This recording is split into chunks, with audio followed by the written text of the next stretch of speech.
नमस्कार दोस्तों, मैं जयेश महाकाल गुजरात से। दोस्तों, आप सभी का हमारे YouTube चैनल डीपीओन में स्वागत करता हूं। दोस्तों, आज हम इस वीडियो के माध्यम से एसवीएन पे में केवाईसी किस तरीके से करना है उसी के बारे में सीखने वाले हैं। तो अगर आपने अभी तक अपनी केवाईसी कंप्लीट नहीं की है तो आप इस वीडियो के माध्यम से आप अपनी केवाईसी जो है कंप्लीट कर पाएंगे।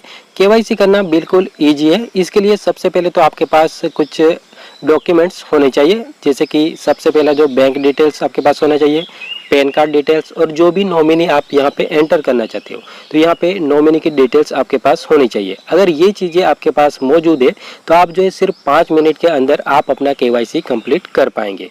तो केवाईसी करने के लिए सबसे पहले तो आपको एसवीएन पे का जो एप्लीकेशन आपको मिला है उसको आपको सबसे पहले तो ओपन कर लेना है। जैसे ही आप ओपन करोगे तो यहाँ पे आपको इस तरीके से इंटरफेस देखने को मिल जाएगा। तो दोस्तों, सबसे पहले तो आपको यहाँ पे जो 3 लाइन दिख रही है इस पर आपको क्लिक करना है। क्लिक करने के बाद यहाँ पे आपको तीसरे नंबर का जो ऑप्शन दिख रहा है केवाईसी वेरिफिकेशन का, तो यहाँ पे क्लिक कीजिए। जैसे आप क्लिक करोगे तो यहाँ पे ऑटोमेटिकली आपका जो भी यूजर आईडी है वो आ जाएगा और यहाँ पे जो भी आपका फुल नेम है, तो ये जब आपने रजिस्ट्रेशन किया था तब जो भी आपने नाम एंटर किया होगा वो ऑटोमेटिकली यहाँ पे आ जाएगा, जैसे कि आप यहाँ पे देख सकते हो। उसके बाद यहाँ पे आपको आईएफएससी कोड एंटर करना है। तो ये आईएफएससी कोड जो है आपको अपनी जो बैंक पासबुक है उसमें मिल जाएगा, तो वहाँ से आप चेक करके यहाँ पे एंटर कर दीजिएगा। उसके बाद आपको क्या करना है कि ये जो ब्रांच नेम है और बैंक नेम है ये ऑटोमेटिकली ले लेगा। जैसे आप यहाँ पे आपका जो भी आईएफएससी कोड है जिसके हम आपको दिखा देते हैं, जैसे आप इस तरीके से एंटर करोगे तो यहाँ पे ये ऑटोमेटिकली ब्रांच नेम और बैंक नेम उठा लेगा। तो यहाँ पे हम कुछ टाइम वेट कर लेते हैं। तो दोस्तों, यहाँ पे ये ऑटोमेटिकली ले लिया है, जैसे कि आप यहाँ पे देख सकते हो। थोड़ा सिस्टम अपग्रेड हो रहा है क्योंकि हर दिन कुछ ना कुछ नया यहाँ पे अपग्रेड हो रहा है, जिसकी वजह से इसमें टाइम लग रहा है। तो यहाँ पे ये ऑटोमेटिकली उठा लेगा। बस आपको यहाँ पे आईएफएससी कोड एंटर करना है। जैसे ही एंटर करोगे तो जो भी आपका ब्रांच नेम है तो उसका नेम यहाँ पे आ जाएगा और जो भी आपका बैंक है, जैसे कि स्टेट बैंक ऑफ इंडिया हमारा बैंक नेम है, तो यहाँ पे ये आ गया। उसके बाद आपको क्या करना है कि यहाँ पे आपको अकाउंट नंबर एंटर करना है। तो ये आपको जो आपकी पासबुक है उसमें मिल जाएगा। तो यहाँ पे आप अपना जो भी अकाउंट नंबर है वो एंटर कर दीजिएगा और यहाँ पे कंफर्म वही आपको बैंक अकाउंट नंबर एंटर करना है। तो यहाँ पे कॉपी पेस्ट नहीं होगा, इस बात का ध्यान रखिएगा। तो यहाँ पे आपको मैन्युअली एंटर करना पड़ेगा। उसके बाद आपका जो भी पैन कार्ड डिटेल्स है वो यहाँ पे आपको एंटर करना है।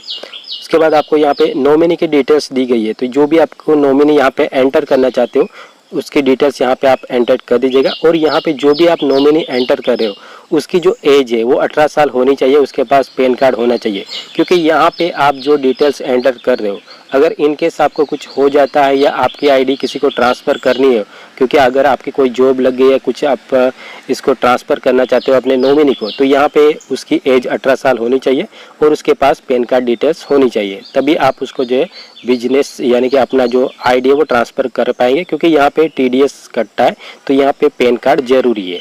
तो यहाँ पे अगर आप चाहे तो यहाँ पे जो आपने नॉमिनी एंटर किया है उसको भी अगर आप बाद में भी चेंज करना चाहो तो चेंज कर सकते हो। इसके लिए बस फॉर्मेलिटी होगी, जो भी कंपनी का जो ईमेल आईडी है उस पर आपको जो भी कंपनी की तरफ से फॉर्मेट मिलेगा उसके हिसाब से आपको एक लेटर आपको देना पड़ेगा। तो वो जो भी आपने यहाँ पे एंटर किया होगा नॉमिनी उसको भी आप चेंज कर पाएंगे, तो कोई इश्यू नहीं है।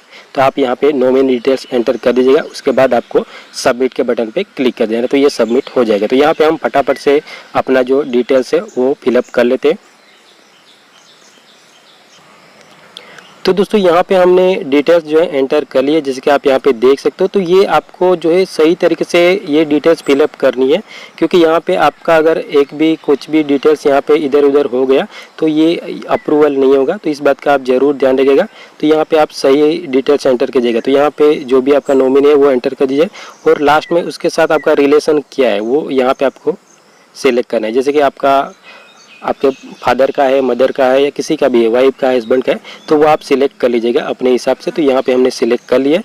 सिलेक्ट करने के बाद लास्ट में आपको सबमिट केवाईसी के बटन पे क्लिक करना है। जैसे आप सबमिट केवाईसी के बटन पे क्लिक करोगे तो ये सबमिट हो जाएगा।